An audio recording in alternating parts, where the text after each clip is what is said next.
Hi guys, back for another video, and in today's video I wanted to have a chat with you about something called combined liability, what it is, how it can help you, especially with the World Cup coming up, and just kind of being aware of it, and just how it can literally help you put more bets on and not worry so much about your exchange balance. So before I get into that, if you like what you see here, then don't forget to leave me a like. It really helps me out. Please don't also forget to subscribe if you like what you see here and the content's good and you find it useful, then just throw me a sub. That would be amazing. And leave a comment below. So with that out of the way, what is combined liability? Now, in this video, I'm kind of going to be reading quite a lot of this blog post because I created this blog post on matchbettingjournal.com. And I just wanted to kind of go through this, but I thought I would do a video on it, and like I say, I'll read through the article and just kind of explain what it is and how it can help you. So, like I say, with the World Cup coming up, we've got people that are a little bit worried about the size of the exchange and how much they've got available. Now, I've not got a huge amount of money in match betting because I'm relatively new to it, I guess. So you can see here, this is my current stack. But some people are a lot less than this as well, and for them it's a real big struggle in terms of like their exchange and kind of being able to do multiple bets because of the exchange liabilities and stuff, because it can get a bit hefty on that side of things, as you know.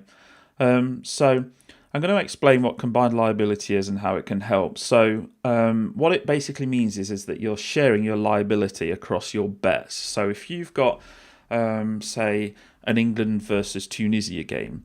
So if you bet on England to win in one offer and then you bet on the draw in another offer, then essentially what you're doing is you're betting two different outcomes in the same market. And because you're doing that, and there can only ever be one outcome, you're essentially combining your liabilities at this point. So you may have actually done this already, and you may have done it accidentally. You may have been placing your bets and your lay bets and stuff, and then when you lay on the exchange, you see your exchange balance, say, at £100, and then you go to lay in that same market, and then you see it at £105 or something, whatever. And then you kind of say to yourself, how did that happen? Because surely if I lay more on the exchange, if I put more lay bets in, then surely it should be that, my exchange balance comes down more and my liability goes up more. But it doesn't quite work like that. So on most markets, there's generally one outcome, right? So like with England versus Tunisia, if we just look here, you've got England wins, it's a draw, or Tunisia wins. It's as straightforward as that, right? Once the market's settled, you're left with one of these outcomes, okay? So how do we actually go about using this to our advantage then? So laying multiple bets on the same market, on the same exchange, has the effect of combining your liability. For example, we could place two bets on England versus Tunisia, £10 on England to win, £20 on the draw. So you might think that your liability here is £30, but if you thought that, you'd be wrong. If you place multiple lay bets on different outcomes in the same market, only one will ever lose, okay? This means that the amount of money that you need to lay is based on the maximum potential loss only, okay? Or another way is to word this is meaning the maximum you can lose is the single maximum liability that you have in that market. So to put this into an example, something a bit more tangible. So England-Tunisia, right? You're basically going to lay £10 on England at odds of 2.0. That means you've got a liability of £10. You could potentially lose £10, okay? And with the lay, if you also lay £10 on the draw, and the draw is at 3.0, you could potentially lose £20, because if somebody's on the other side of that bet and they win the bet, you would have to pay them £20 to settle that bet.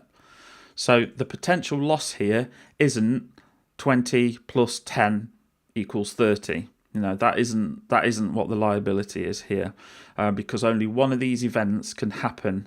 So the most you'll lose, the worst case scenario, is that you'll lose £20 because this, basically, you would have to pay this out.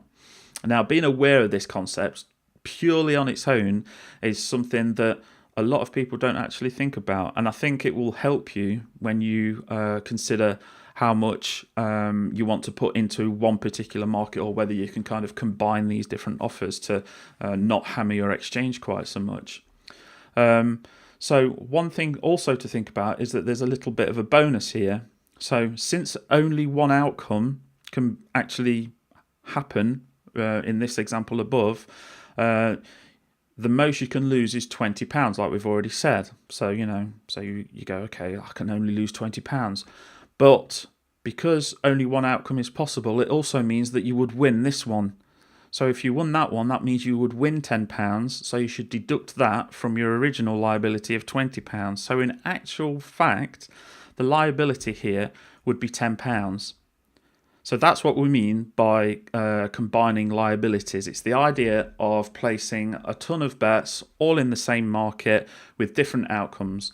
And it just means that your exchange balance will just go a little bit further. So this is actually something that can be useful in the World Cup. If you want to kind of make your exchange balance go a little bit further, then this is something that you should be aware of, and something that you can take advantage of.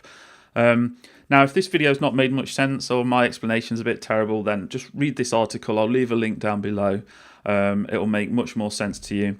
If you're new to match betting, something that you've never done before, then there's also a guide that I can leave below, a link to that as, down there as well. And that's it for today, guys. If you like what you see, leave me a like, a subscribe, comment below, and I'll catch you in the next video. So cheers.